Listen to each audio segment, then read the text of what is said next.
Apa kabar nih Pak Anas? Baik Pak, alhamdulillah. Alhamdulillah. Sehat ya? Ya Pak. Sehat. Oke, sebelumnya terima kasih Pak Anas sudah meluangkan waktu ya untuk coaching. Jadi coaching kita hari ini adalah coaching pra-observasi pembelajaran. Jadi nanti sekitar beberapa menit ke depan kita akan membicarakan tentang tujuan pembelajaran, satu ya. Yang kedua, area pengembangan yang hendak dicapai dan strategi apa yang Pak Anas persiapkan. Apa sih kira-kira yang ingin Pak Anas dapatkan dalam kegiatan coaching pra-observasi pembelajaran pada kesempatan kali ini, Pak? Yang ingin saya dapatkan adalah saya bisa meningkatkan kemampuan diri, menjadi pemimpin pembelajaran, kemudian untuk memotivasi siswa Pak, untuk mencapai tujuan pembelajaran lebih baik lagi. Oke. Berbicara tentang tujuan pembelajaran, tadi sempat Pak Anas bicara tentang tujuan pembelajaran gitu ya. Tujuan pembelajaran yang ingin Pak Anas capai itu dalam kegiatan observasi nanti itu seperti apa Pak Anas? Jadi tujuannya yang ingin saya capai yaitu membuat siswa dapat memahami variasi dan kombinasi gerak dasar lokomotor, misalnya non-lokomotor, dan gerak manipulatif, dengan kontrol yang baik dalam permainan bola besar, maupun bola kecil dalam permainan yang sederhana. Oke, Pak Anas. Begitu ya. Berarti tujuan pembelajaran yang akan Pak Anas capai itu satu ya, tentang memahami variasi dan kombinasi gerak dasar lokomotor ya. Kemudian non lokomotor, manipulatif dengan kontrol yang baik dalam permainan bola besar maupun bola kecil sederhana gitu Pak Anas ya. Oke. Menurut Pak Anas nih, kira-kira standar kompetensi apa yang akan Pak Anas pakai di kelas nanti pada saat observasi itu? Jadi standar yang saya pakai yaitu standar kompetensi yang mengacu pada standar kompetensi guru. Berarti mengacu pada standar penilaian guru Pak Anas ya? Atau yang sering kita kenal dengan istilah PKG itu yang ada 14 kompetensi gitu ya Pak Anas ya? Iya Pak. Nah, dari 14 kompetensi tadi itu Pak Anas, kira-kira area pengembangan yang mana yang hendak Pak Anas capai? Jadi Pak, pastinya tidak seluruh Pak ya. Dari 14 kompetensi tersebut paling tidak 4 atau 5 kompetensi lah. Oke, jadi 4 atau 5 kompetensi gitu ya. Bisa disebutkan Pak Anas 5 kompetensi itu? Yang mengenai karakter peserta didik, terus prinsip-prinsip pengembangan pembelajaran yang mendidik, kemudian mengembangkan potensi anak didik, selanjutnya komunikasi dengan anak didik dan penilaian atau evaluasi. Oke, jadi 5 kompetensi yang akan Pak Anas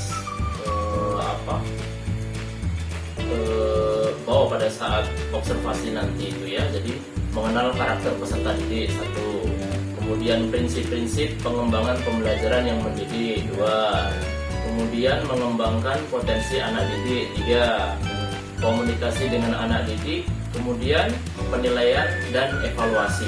Itu Pak Anas ya. Nah, terkait dengan 5 kompetensi tadi itu Pak Anas ya, tadi ada mengenal karakter peserta didik. Nah, mengenal karakter peserta didik itu seperti apa nanti yang akan Pak Anas kembangkan pada saat kita observasi nanti? Jadi Pak, saya ingin mengetahui karakter gaya belajar anak melalui angket.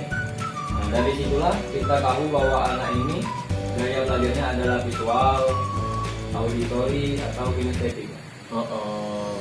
Jadi Pak Anas nanti mau buat angket gitu ya, sehingga Pak Anas bisa memetakan, oh ini nih anak yang auditori, ini nih anak-anak yang visual, ini nih anak-anak yang kinestetik gitu.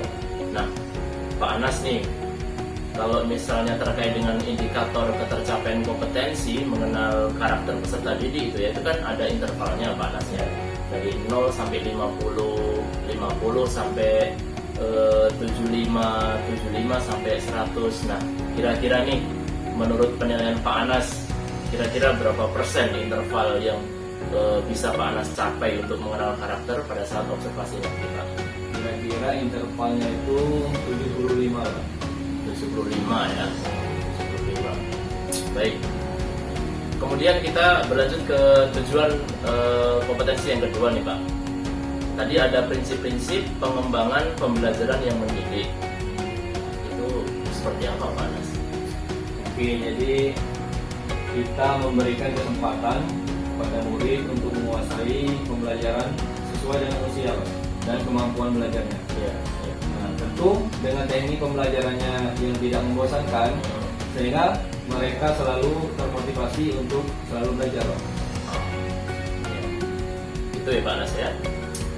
Kalau boleh saya tahu nih Pak Anas, teknik pembelajaran seperti apa sih yang Pak Anas maksud biar siswa itu tidak bosan? Gimana Pak? Ada banyak teknik Pak. Jadi diantaranya adalah mengaitkan materi dengan kehidupan nyata mereka sehari-hari Pak. Oh iya, jadi dengan begitu lebih apa ya, mereka merasa dekat dengan materi itu karena memang dijumpai dalam kehidupan sehari-hari gitu Pak Anas ya. Gitu, Pak. Oke. Kalau kita bicara interval nih Pak Anas, kira-kira berapa nih capaiannya kira-kira? Mungkin 70 lah. 70 ya, 70 ya, bagus nih, lumayan bagus lah.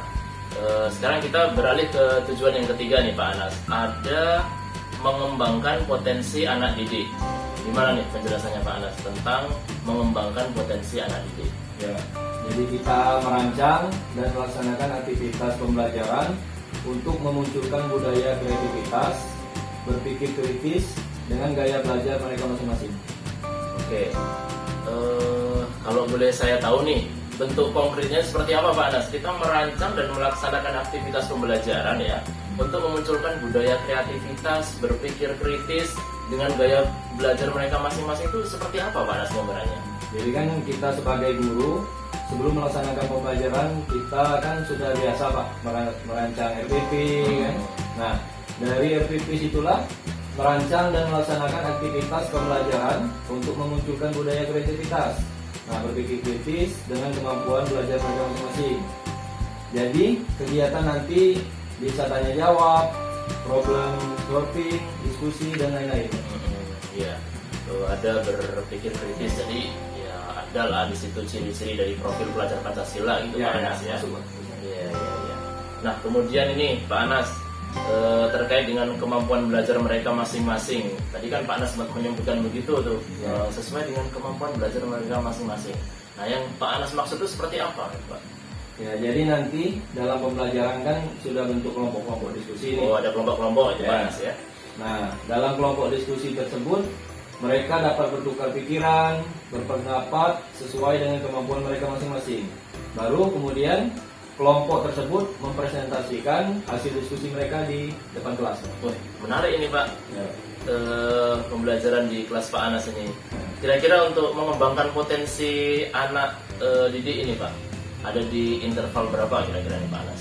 Ya, sekitar 73 atau 74. 73 atau 74. Oke. Baiklah, kita lanjut Pak Anas ya. Untuk indikator yang keempat yaitu komunikasi dengan anak didik. Nah, yang Pak Anas maksud dengan komunikasi dengan peserta didik itu seperti apa Pak? Ya, jadi biasanya kan saya menyiapkan pertanyaan untuk mengetahui sejauh mana pemahaman mereka Pak, terkait dengan materi yang saya sampaikan dan agar murid menjadi lebih berpartisipasi di kelas. Nah, dari sinilah terjadi komunikasi antara saya sebagai guru dengan anak murid saya Pak di kelas. Nah, kemudian nih Pak Anas, untuk mengetahui sejauh mana sih pemahaman mereka terkait dengan materi dan menumbuhkan partisipasi. Saya mendengar tadi ada kata-kata menumbuhkan partisipasi, itu seperti apa Pak Anas? Nah, jadi kan kita mengajukan pertanyaan-pertanyaan terkait dengan kasus nyata dan barangkali sering dijumpai di kehidupan sehari-hari. Nah, juga ada pertanyaan umpan balik Pak. Oh iya, ada pertanyaan umpan balik Pak Anas ya. Baiklah Pak Anas, untuk indikator yang keempat nih, terkait dengan komunikasi dengan anak didik, kira-kira ada di interval berapa nih Pak Anas? Sekitar 70.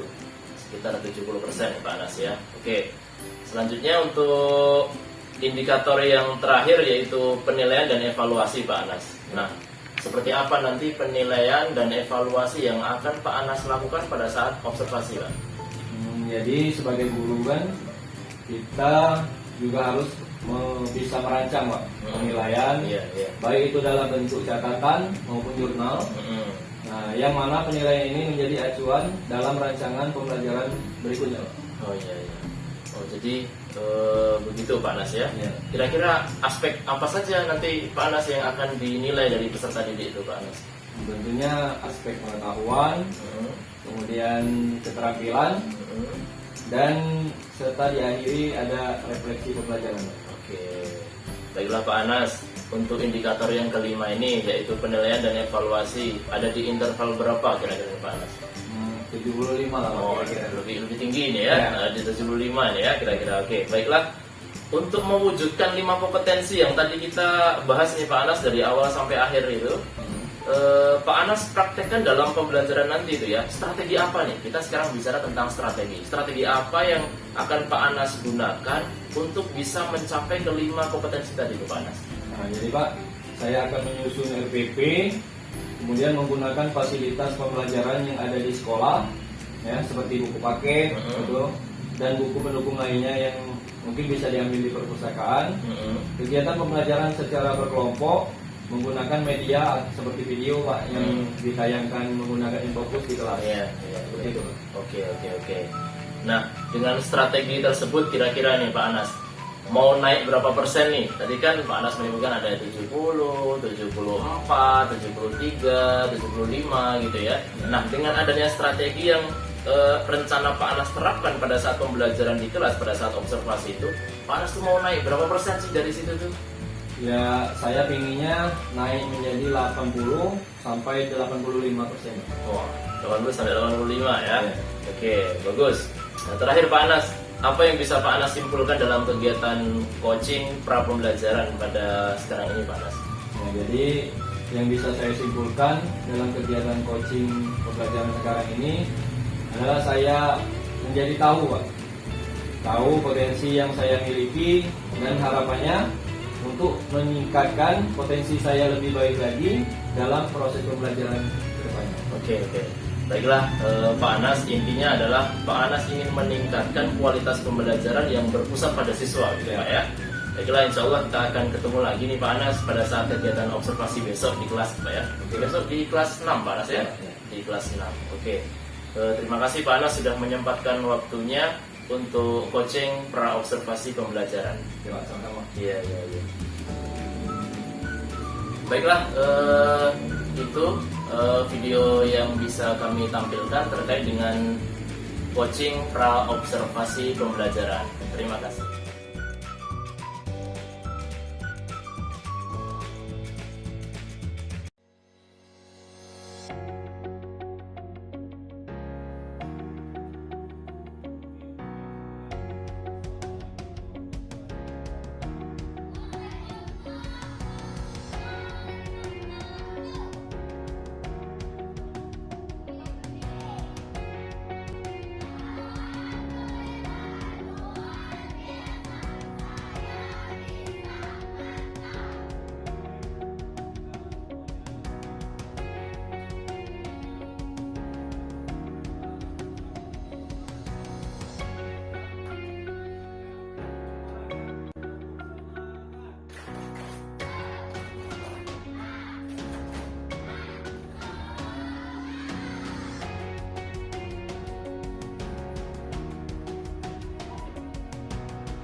kita mulai Pak Anas untuk coaching pasca observasi ya. Sebelumnya apa kabar nih Pak Anas? Alhamdulillah baik. Sehat Pak ya? Setelah habis kegiatan observasi kemarin gitu Pak ya. Selanjutnya ini Pak Anas, apa sih yang Pak Anas harapkan dalam kegiatan coaching pasca observasi kali ini? Yang ingin saya dapatkan setelah kegiatan observasi kemarin yaitu saya bisa melakukan refleksi hal-hal apa yang sudah saya lakukan di kelas, kira-kira sudah mencapai indikator pencapaian kompetensi yang saya sebutkan kemarin atau masih ada yang harus saya tingkatkan ke depannya. Oh iya. Jadi Pak Anas tadi menyebutkan hal-hal apa yang sudah Pak Anas lakukan gitu ya. Emangnya apa saja sih yang sudah Pak Anas lakukan? Mungkin strategi yang Pak Anas gunakan pada saat observasi gitu ya untuk mencapai kompetensi area yang ingin Pak Anas kembangkan. Baik Pak, yang sudah saya lakukan selama pembelajaran kemarin yaitu saya memastikan peserta didik mendapatkan kesempatan yang sama dalam berpartisipasi dalam kegiatan pembelajaran. Kemudian melakukan berbagai teknik untuk memotivasi peserta didik mengikuti aturan materi pembelajaran dengan memperhatikan tujuan pembelajaran, menggunakan media pembelajaran baik itu visual ya maupun audio visual. Kemudian meningkatkan motivasi peserta didik supaya mencapai tujuan pembelajaran, kemudian menyajikan kegiatan pembelajaran yang dapat menumbuh kembangkan kerjasama yang baik antar peserta didik. Selanjutnya melaksanakan penilaian pengetahuan, sikap, dan keterampilan. Kemudian melaksanakan refleksi dan tindak lanjut untuk pembelajaran selanjutnya Pak. Iya. Baiklah Pak Anas, saya kira sudah banyak sekali gitu yang sudah Pak Anas lakukan pada saat kegiatan observasi kita kemarin gitu. Dan dalam observasi saya, memang saya juga sudah sesuai gitu tentang indikator kompetensi yang Pak Anas sebutkan tadi gitu ya. Nah selanjutnya nih Pak Anas, apa indikator bahwa peserta didik Pak Anas yang Pak Anas ajar pada saat kegiatan observasi kemarin itu sudah menunjukkan bahwa mereka itu memahami materi yang Pak Anas sampaikan? Apa Pak Anas? Ya, tentunya terkait indikator bahwa mereka paham ya, keaktifan mereka dalam bertanya, keaktifan mereka dalam berpendapat, kemudian kemampuan mereka mempresentasikan hasil diskusi di depan kelas, peserta didik lain, serta kemampuan mereka dalam menjawab soal-soal. Oke, itu Pak Anas ya. Jadi terlihat bagaimana keaktifan mereka di kelas, mereka bertanya dan mengutarakan pendapat gitu ya terkait dengan materi yang sudah Pak Anas sampaikan. Nah, selanjutnya nih Pak Anas, apa yang dirasakan dan didapat oleh Pak Anas dalam pembelajaran di kelas? Banyak sekali Pak. Jadi yang saya rasakan adalah pembelajaran di kelas menjadi lebih hidup, kemudian lebih interaktif tentunya, dan berpusat pada siswa. Luar biasa sekali ini Pak Anas, sangat inspiratif gitu ya. Kemudian ini Pak Anas, inspirasi apa sih yang timbul dari pembelajaran di kelas yang sudah Pak Anas lakukan kemarin?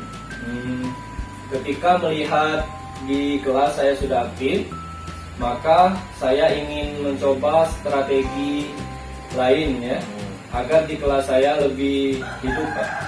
Kemudian model pembelajaran yang lain lagi, ya. Tentunya pertanyaan-pertanyaan umpan balik yang lebih tajam, sehingga pembelajaran menjadi aktif dan semua anak terlibat di dalamnya Pak. Kemudian bagi saya sendiri, saya lebih bisa mengelompokkan anak berdasarkan karakteristiknya, baik dari segi usia maupun dari segi tingkat pemahamannya. Oke. Luar biasa sekali ini Pak Anas. Jadi Pak Anas tadi saya tangkap gitu ya, mengelompokkan anak berdasarkan karakteristik gitu. Nah selanjutnya nih, menurut Pak Anas, hal-hal baik apa yang sudah dilakukan selama pembelajaran kemarin? hal baik. Ya, jadi hal-hal baik apa yang sudah saya lakukan selama pembelajaran kemarin yaitu komunikatif, Pak. Sudah ada komunikatif baik antara siswa dan siswa dengan guru. Nah, kemudian komunikasi antar siswa sangat terlihat. Ya. Ya, pada saat diskusi kelompok, ya, mereka berani mengutarakan pendapatnya. Kemudian komunikasi terhadap guru sangat terlihat, Pak. Pada saat saya lontarkan pertanyaan umpan balik, ya mereka sangat aktif untuk menjawab. Oke. Baik Pak Anas. Jadi itu ya hal-hal baik yang sudah Pak Anas raih gitu ya. Nah, kemarin kan Pak Anas bilang nih kalau mau mengembangkan 5 kompetensi gitu kan. Mengenal karakteristik peserta didik, satu prinsip-prinsip pengembangan pembelajaran yang mendidik, kemudian mengembangkan potensi anak didik, kemudian yang keempat komunikasi dengan anak didik, serta yang kelima itu adalah penilaian dan evaluasi. Nah, dari 5 kompetensi yang saya sebutkan tadi itu Pak Anas, yang juga merupakan rencana Pak Anas kemarin kan pada saat kita praobservasi ya. Mana nih yang sudah baik dilakukan dan mana yang masih perlu ditingkatkan dari 5 kompetensi tadi Pak Anas? Sejauh yang saya amati selama pembelajaran kemarin, Pak, kompetensi yang sudah baik saya kembangkan yaitu prinsip-prinsip pengembangan pembelajaran yang mendidik, kemudian mengembangkan potensi anak didik, kemudian komunikasi dengan anak didik. Nah, sedangkan kompetensi yang masih harus saya tingkatkan ke depan yaitu kompetensi mengenal karakter peserta didik dan penilaian atau evaluasi. Oke Pak Anas. Oh jadi yang masih harus Pak Anas tingkatkan ke depan yaitu kompetensi mengenal karakteristik peserta didik, kemudian penilaian serta evaluasi. Nah selanjutnya nih Pak Anas, apalagi sih indikator dari kompetensi pengembangan yang ingin Pak Anas kembangkan lagi berdasarkan hasil observasi kemarin? Ya baik. Jadi yang ingin saya kembangkan yaitu mengidentifikasi karakter belajar setiap siswa, kemudian memperhatikan respon siswa yang mungkin masih belum memahami materi pembelajaran dan menjadikan ini semua sebagai dasar untuk memperbaiki pembelajaran saya selanjutnya berikutnya, Pak. Kemudian memilih materi pembelajaran yang sesuai dengan tujuan pembelajaran, yang tepat dan mutakhir sesuai dengan usia dan tingkat kemampuan belajar peserta didik. Ya, setelah itu menganalisis hasil belajar ya berdasarkan segala bentuk penilaian terhadap peserta didik ya untuk mengetahui tingkat kemajuan masing-masing. Nah, berangkat dari itu kemudian memanfaatkan masukan dari peserta didik dan merefleksikannya untuk melaksanakan pembelajaran selanjutnya. Nah, dengan demikian pembelajaran berikutnya lebih baik lagi, Pak. Ya, pembuktiannya adalah mereka melalui catatan, jurnal, kemudian penilaian dan materi tambahan dan lain sebagainya, Pak. Oke Pak Anas. Baiklah, saya kira sudah cukup lengkap ya Pak Anas ya tentang 5 kompetensi tadi berdasarkan hasil observasi saya kemarin. Memang indikator-indikator yang Ibu yang Pak Anas sampaikan tadi itu perlu dikembangkan lagi Pak Anas. Tentunya tidak hanya Pak Anas yang mengajar PJOK ya, juga untuk guru-guru lain ketika mengajar di kelasnya. Dari mulai menganalisis hasil belajar gitu ya berdasarkan segala bentuk penilaian terhadap peserta didik untuk mengetahui tingkat kemampuannya masing-masing. Nah, berangkat dari inilah kemudian memanfaatkan masukan dari peserta didik dan merefleksikannya untuk melaksanakan pembelajaran selanjutnya. Kemudian pembuktiannya adalah melalui catatan, jurnal penilaian, materi tambahan dan lain sebagainya itu Pak Anas ya. Nah, apa nih kira-kira rencana tindak lanjut yang akan Pak Anas lakukan gitu ya, yang akan Pak Anas kembangkan untuk meningkatkan indikator dari kompetensi yang sudah Pak Anas jelaskan tadi? Terkait tindak lanjut, pertama saya akan memperbaiki FPP, kemudian memvariasikan model pembelajaran yang lebih interaktif, kemudian lebih bisa mengelompokkan siswa berdasarkan kebutuhan belajarnya, kemudian pengayaan dan remedial. Ya, itu saja Pak. Baiklah Pak Anas, setelah kita berbicara tentang indikator pengembangan dari kompetensi yang sudah Pak Anas jelaskan panjang lebar tadi gitu ya, apa kira-kira rencana tindak lanjut untuk pengembangan diri Pak Anas? Ya, jadi tadi aspek yang masih ingin saya perbaiki itu kan memahami karakter peserta didik kan Pak. Ya, ya. Nah, oleh karena itu maka saya akan mengikuti pelatihan-pelatihan tentang memahami karakter peserta didik Pak. Nah, baik daring maupun luring. Nah, baik yang pelatihannya yang ada di sekolah, KKG Rukus maupun KKG Kabupaten, bahkan pelatihan nasional. Oke, jadi baik Pak Anas.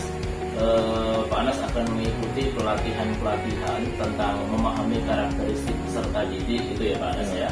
Nah, kemudian aktivitas pengembangan diri yang akan dilakukan Pak Anas, apa sih tujuan yang hendak dicapai dengan mengikuti pelatihan-pelatihan itu ya? Dan keberhasilannya, pendukung dan waktunya itu seperti apa Pak Anas?